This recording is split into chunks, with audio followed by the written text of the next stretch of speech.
what we are speaking about, that we need a nuanced interplay between safeguarding digital infrastructure and upholding the rights of freedom of expression and information.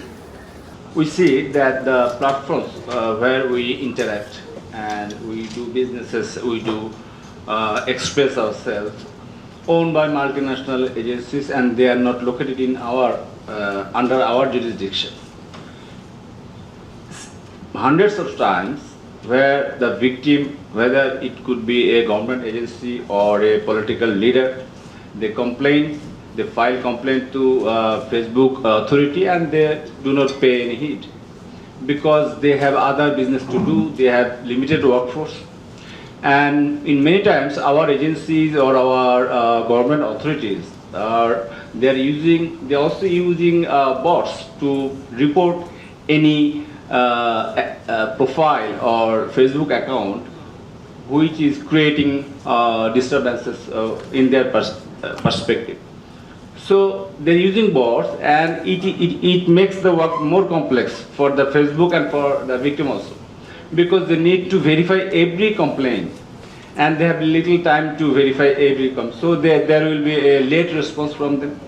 So we need for our side, for the government side, we need a more smart and effective way to interact with the Facebook authorities. Or we know we have 80 million Facebook users in our country, 70 million TikTok users in our country, and a majority of them are young and underaged, especially in the case of TikTok.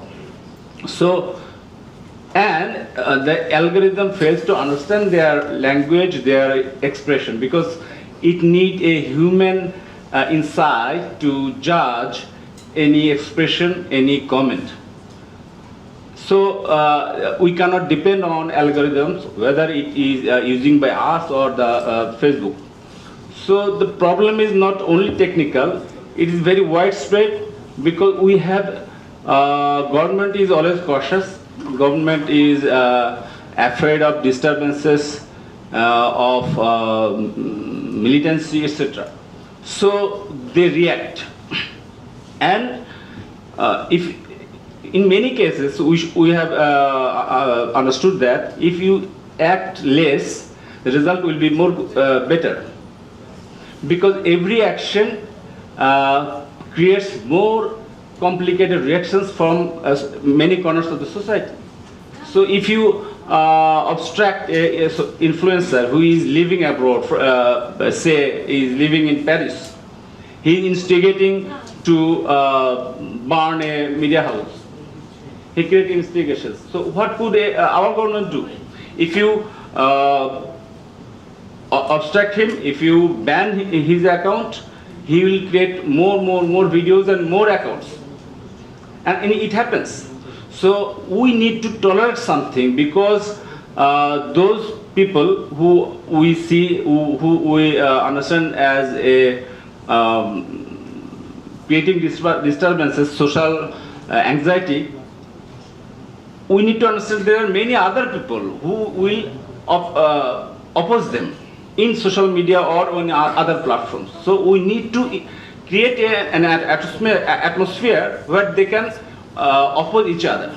So if you jail someone, many other person will react. So that will create more uncomfortable situation for the government. So we need sanity in reporting against contents, and we also need our data sovereignty. We already have a law. We need to implement that to protect every person's data. And our in the case of cyber security, our government sites are very vulnerable to phishing, to hacking, etc.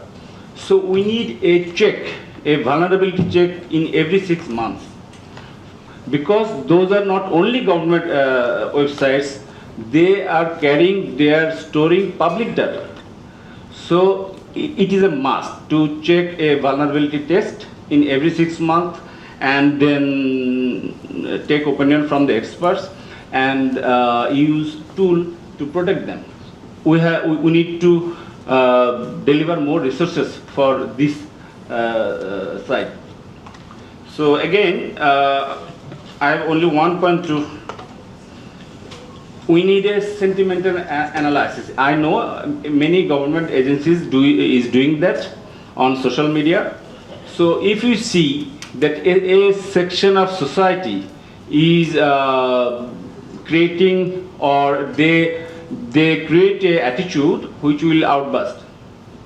So we need to put flag, a red flag, a green flag, a orange flag.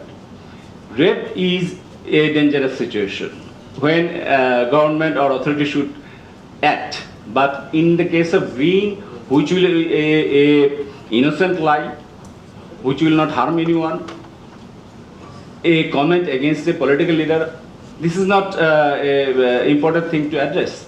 But we need to address the red level sections of the society.